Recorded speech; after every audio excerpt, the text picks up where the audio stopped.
If you look at lineups of both Atletico Madrid and Barcelona, and we start from Atletico's goalkeeping situation, Musso is going to start.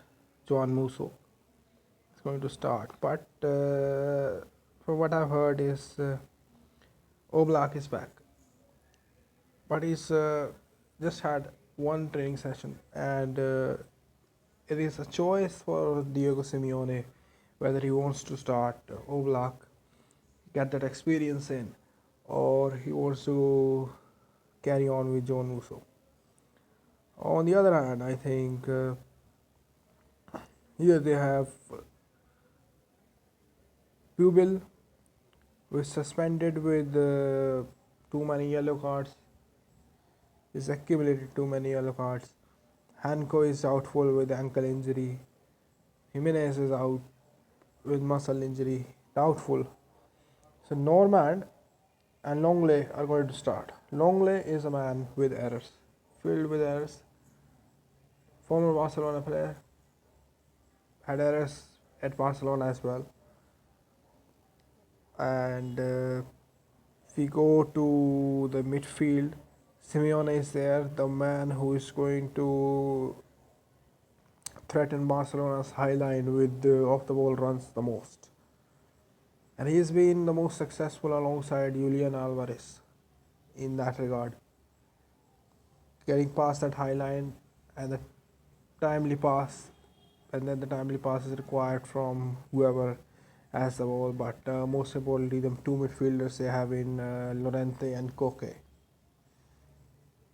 Lookman is also a runner. He was with Atlanta, and he has the finishing touches. Maybe two of the best right now finishers in this expected starting lineup is Lookman and Alvarez. Griezmann is more about creating space with his intelligent positioning and runs. So if you look at midfield, it is strong. Definitely, it is strong. And yes, it is a very good starting lineup.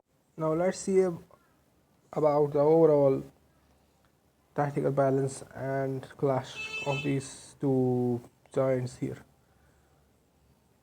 From what we see here, with the expected Pedri and Fermin Lopez double pivot, Barcelona definitely hold the technical edge in center areas, and obviously they will have possession. They will dominate possession, and Olmo will be in the pocket all the time.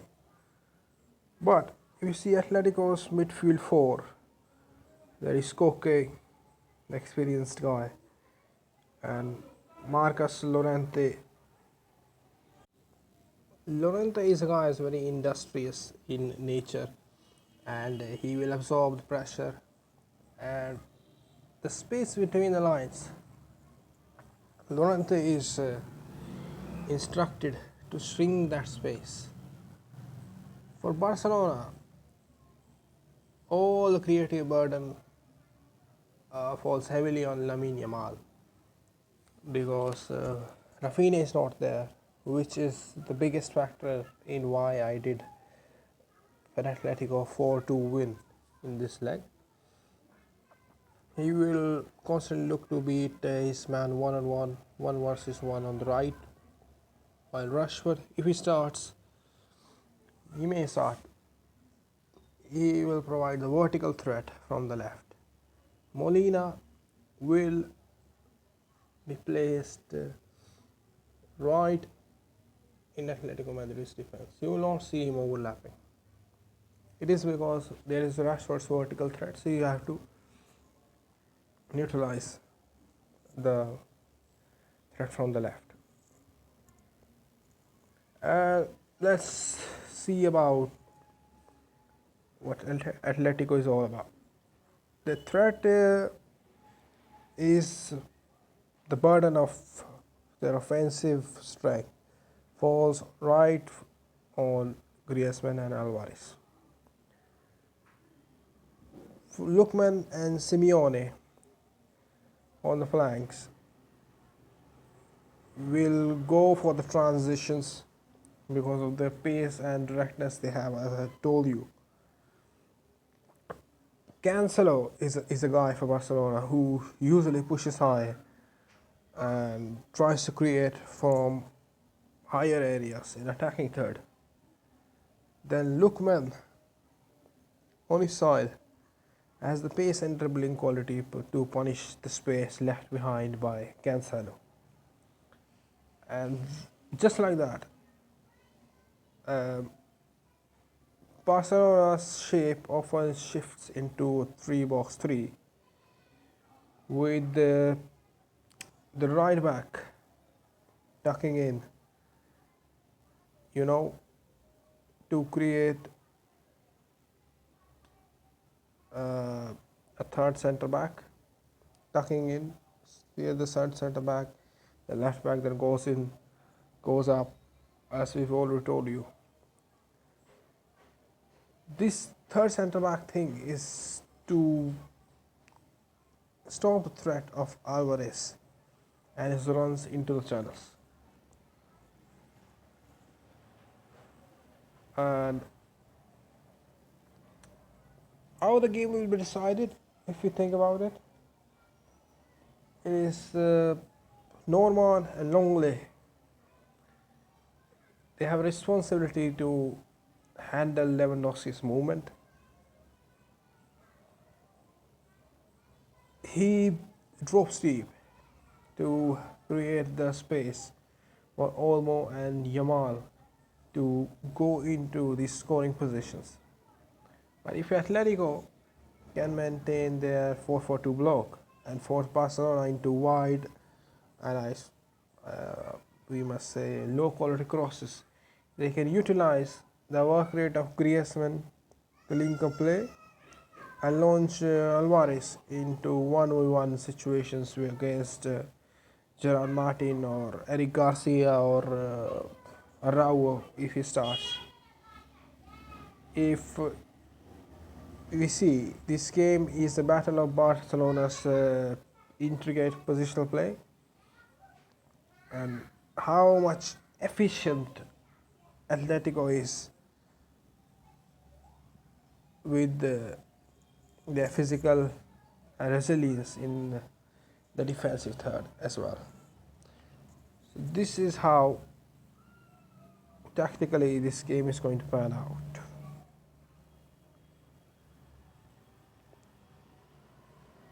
But if we talk about the S&Ts of Barcelona, which is Rafinha,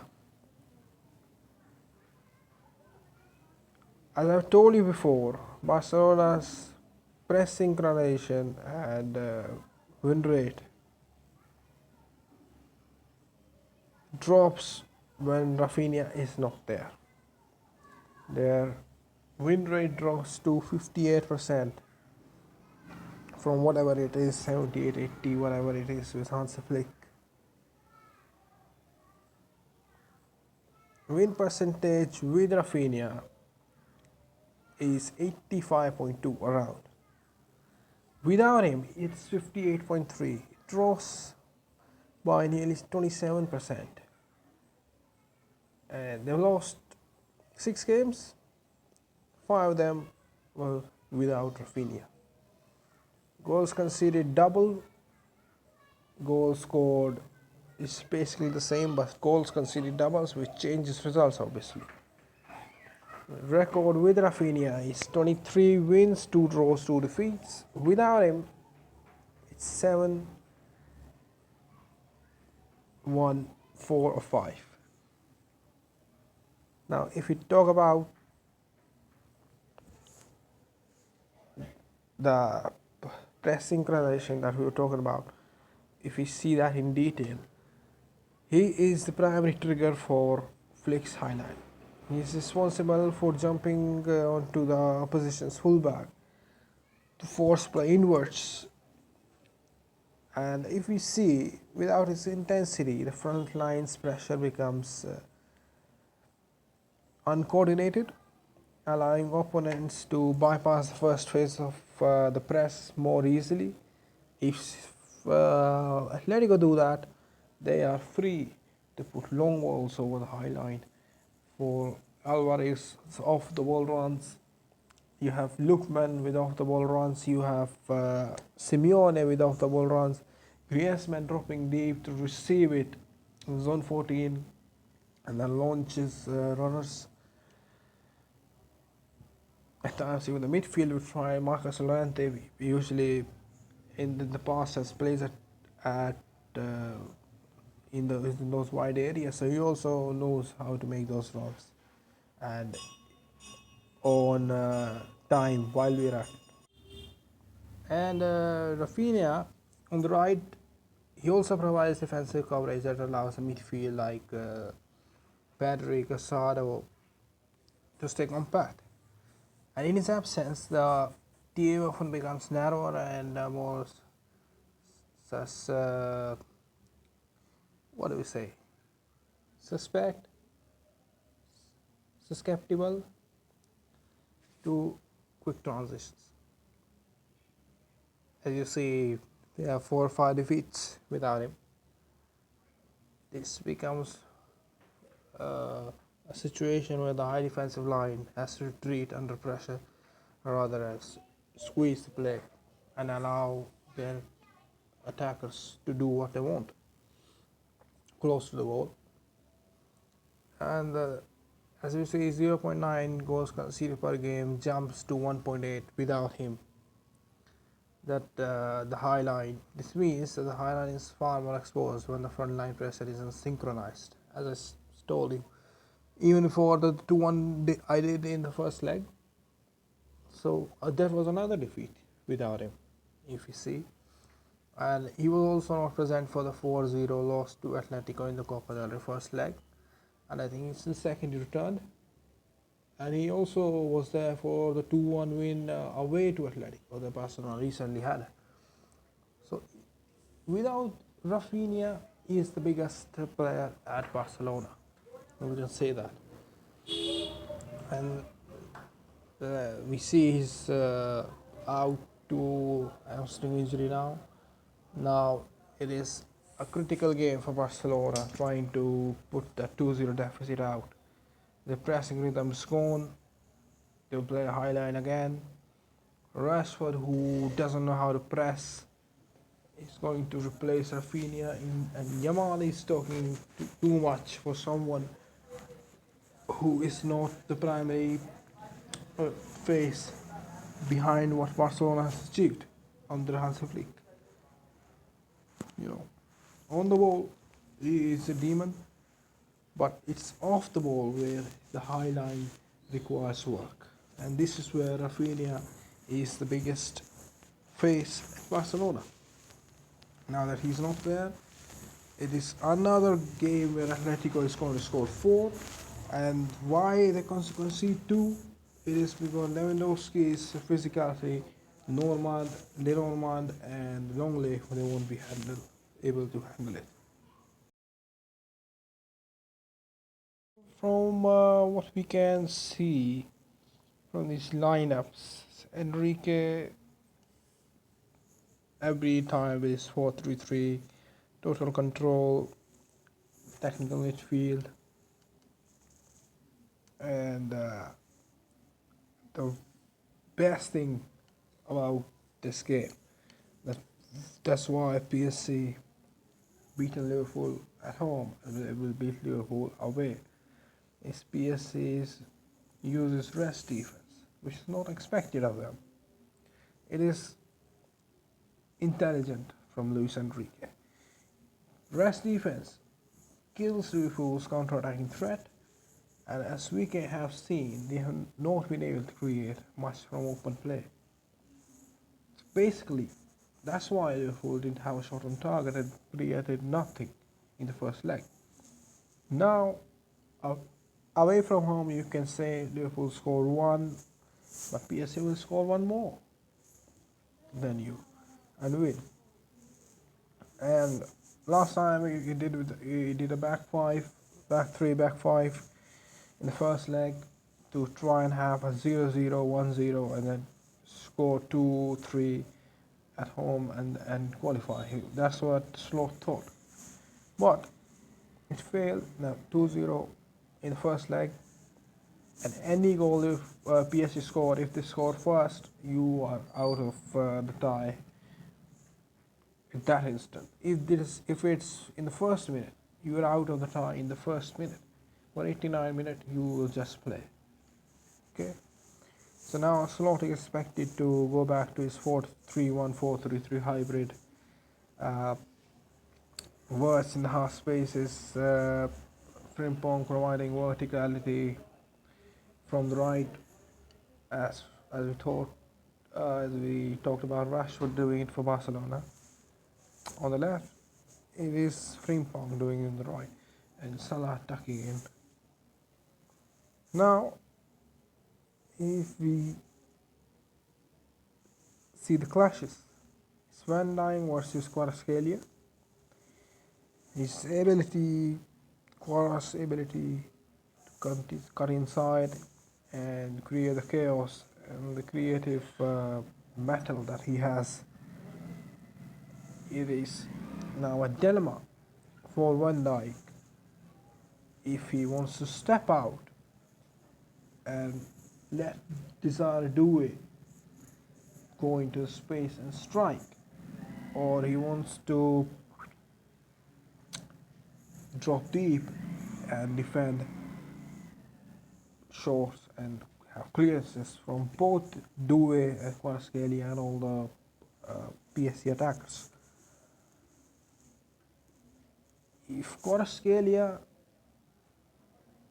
takes Van Dijk, Konate, if Frimpong is defending, if he takes them out of the shape, which is what he wants to do with that patience he has on the edge of the box, he keeps. If they drop too much deep, he cuts inside, strikes, and that is a nightmare for any goalkeeper.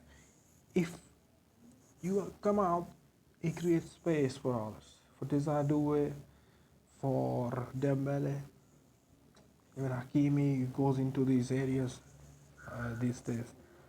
So it's a nightmare. It's a fully mental thing for you to choose what to do. And as I say always, midfield battles decide where the game is going. And Vitinha, John Neves versus McAllister, Ryan Gravenberch, Soboslai, who's going to start with McAllister. Pressure will be applied on Vitinha and John Neves. Both are press resistant. This is why they are European champions. If they can survive the press and keep the ball under the pressure from Liverpool players, Liverpool's front line is gone, out of the game. Everything depends on right pressure from Liverpool. Get the ball away from Vitinha and John Neves, or don't let them have the ball. Block the passing lanes. It is a very difficult tactical masterclass that's required from Slot to turn around this 2-0. And then Liverpool striker Ekitike, height, he runs the channels. It is a different type of problem that he creates here for Marquinhos. But the positioning Marquinhos has with experience, so he's been at PSG for more than a decade now, I think. More than 1.5 decades. His positioning and calmness on the ball often puts the physical disadvantages he's going to have in the game out of the picture. This is what he can do here with Ekitike. He positions himself in such a way that the channels are gone, the height advantage is gone for Enrique. As you saw, he received nothing in the first leg. Enrique. Marquinhos was there. If we talk about the tactics these managers are going to have, for the first, let's say 20-25 minutes, Enrique is definitely going to instruct his team to have possession just for the sake of it. I'm talking about possession to kill time, possession to frustrate Liverpool's high intensity press in the first 20 minutes, which will obviously drop after the first 20-25 minutes. Is a best chance for Liverpool and is the best chance to defend, and they will defend through possession. PSG. For the first 20 minutes, Bernardo, Marquinhos, Vitinha, John Neves, the fullbacks will pass it around the Liverpool pressure and trying to kill what Liverpool want to have, advantage Liverpool want to have with that pressure and intensity. We want to score 2 goals already in the first 20-25 minutes. And if it doesn't arrive, PSG are in the game because they are calm. They have not used much of their energy. Their energy will be used against a fatigued Liverpool. Fatigued also, I say, because Liverpool played Fulham before this, but PSG rested because Liga is a terrible league. They just catered to PSG and the game against Lyon was postponed against the idea they had that we don't want the game to be postponed, but it was postponed. Well, Mamardashvili is expected to start. Will be instructed to have direct long balls to DK and later Isaac. Is one of those things also. The play like the underhooks with those long balls and the striker back to the goal, receives it, drops it for the midfielders and the runners go. All this crap when you have 120-30 million midfielder, you have Soboslai, McAllister, Gravenberg. Play a diamond midfield, a 4-4-2, and play the game. Short passes, play around.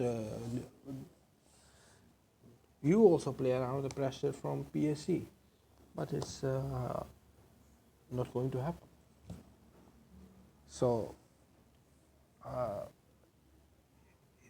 the keeper does it to catch PSG's high defensive line if they overcome it. And Frimpong versus Nuno Mendes, this duel is there for 2v1 situations with Salah and Frimpong. It's a challenge for Nuno Mendes. It's unlikely that he will fail in this situation.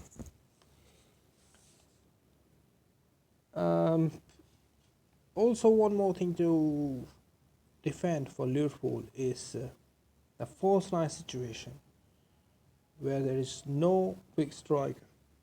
Desardue, Kvaratskhelia, Dembele, Barcola, anyone can be the striker at any given point of time. It is a famous saying from Enrique that he except the goalkeeper, wants rotation from the whole of the team. Anyone can be centre back, anyone can be striker, anyone can be winger at any given point of time to not have an idea in the mind of the opposition to who to mark.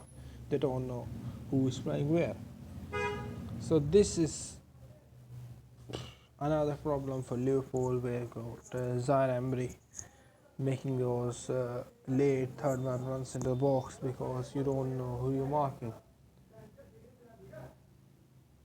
You are confused about who is your false nine, who's their false nine, and then you have the third man runs.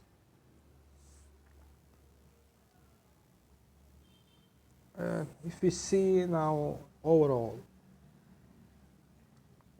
maybe Florian Wirtz scores the solitary goal for Liverpool in the tie, not in the leg. That's how bad they've been. And technically, you can say Kvaratskhelia gets one. We already discussed how difficult it is for Van Dijk to defend this situation. And then you can have a duo goal to make it a 2-0 and 2-1, makes it a 4-1 on aggregate. 4-1 looks not like a 7-1 or 6-0, but this is effectively what it is. A man who spent 500 million in the last summer transfer window is playing like a relegation threat side against PSG in the first leg, and now in the second leg he will do what he wants to do in the first 20 minutes, and then it's possession, sterile possession from both the sides, nothing to do. In between, maybe in the first 20 minutes, you see Kvaratskhelia scoring, then Wirtz scores in the 50 to 60, and then Doué maybe does it before Wirtz or not. Maybe in the 60 to 65, we get the second goal from PSG, and then nothing happens. It is Liverpool trying to defend the whole time, because from bench you don't have midfield depth. Curtis Jones is out. That's the only one you have. Trainioni is going to play the Champions League. What are you thinking about? Maybe he also has footballing brain, but you didn't give him enough minutes to feel confident against the European champions in a quarter-final second leg where you want to do something. If Trainioni got enough chances, if Rio got enough chances on the left wing coming up to this game, being a build-up to this game for the whole season, they would have been confident. Rio and Yamal are the same age, around the same age. One wants to destroy Atlético on his own, as he said, and the other one doesn't know. Still after that top class performance against Fulham, directly involved in the first goal, scored it, and then involved in the second goal as well. But he still doesn't know if he starts here or not. So that's a shame, but that's it about the games.